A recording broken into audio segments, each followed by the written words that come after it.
এই মানুষটা যখন থেকে বাংলাদেশ বিমানের দায়িত্ব নেয় তখন থেকে বাংলাদেশ বিমানের টিকিটের দাম ৬০ থেকে ৭০ ভাগ বেড়ে গেছে। ২০২৪ সালের রিপোর্ট অনুযায়ী বাংলাদেশ বিমান হাজার হাজার কোটি টাকা প্রফিট করে।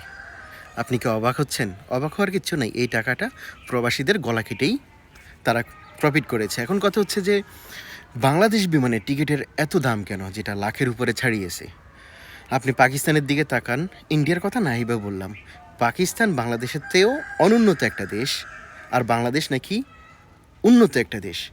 আর পাকিস্তানে থেকে যখন সৌদি আরবে যদি কোনো ফ্লাইট যায়, সর্বোচ্চ 30, বাংলাদেশি সর্বোচ্চ 40,000 টাকা তাদের একটা টিকিট পড়ে থাকে। এখন কথা হচ্ছে, তাহলে বাংলাদেশের টিকিট কেন এত টাকা দাম? এর জন্য দায়ী হচ্ছে বাংলাদেশি কর্মকর্তারা, বিমান কর্মকর্তারাই। তারা একটা সিন্ডিকেট তৈরি করে, যেমন বাংলাদেশের বিমানের সিটগুলো ব্লক করে তারা কৃত্রিম একটা সংকট দেখায়, যেখানে দেখা যায় সিট সংকট। তখন তারা আমাদের মতো দেশপ্রেমী প্রবাসীদের কাছ থেকে হাই রেটে টিকিট বিক্রি করে। এক একটা টিকিট ১.৫ লক্ষ টাকা, ১,৮০,০০০ টাকা, ১,২০,০০০ টাকা, যেটা কিন্তু ৩০,০০০ টাকা দিয়ে পাকিস্তান থেকে যাওয়া যায় সৌদিতে। এখন সেটা বড় কথা না, বড় কথা হচ্ছে কি, আমরা এটা থেকে বেরিয়ে আসতে হবে।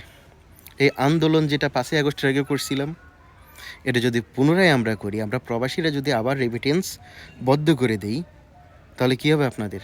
এখন অনেকে বলতে পারেন যে ভাই, বাংলাদেশ বিমানের রেট তো হাই, সাথে সাথে অন্যান্য দেশের যে উড়োজাহাজগুলো আছে তাদের রেটও তো হাই, টিকিটের দাম। ভাই, ঘরের ইঁদুর যখন গর্ত করে তখন বাকিরা তো সুযোগ খুঁজবেই। আর আমাদের বিমান আমাদেরকে যদি চিপ রেটে দেয়, তাহলে বাকিরাও দিতে বাধ্য। এখন কথা হচ্ছে যে এটা আমি এক মিনহাজ বললে হবে না, আমাদের মতো প্রত্যেকটা প্রবাসী এটা নিয়ে আন্দোলন গড়ে তুলতে হবে। বর্তমানে টিকিটের প্রাইস ১.৫ লাখ, ১,২০,০০০, ১ লাখ, লাখের উপরে যাবে কেন? আরে ভাই, লাখের উপরে ৫০,০০০-এর উপরে যাবে কেন? আমাদের রেমিটেন্সে যদি বাংলাদেশ চলে, তাহলে আমাদেরকে যদি তারা সেবার নামে অথবা আমাদের দেশপ্রেমে, আমরা যে প্রবাসীরা যে দেশপ্রেমটা দেখাই, আর এইটার ফায়দা যদি তারা লুটে, তাদেরকে শিক্ষা দেওয়া উচিত না?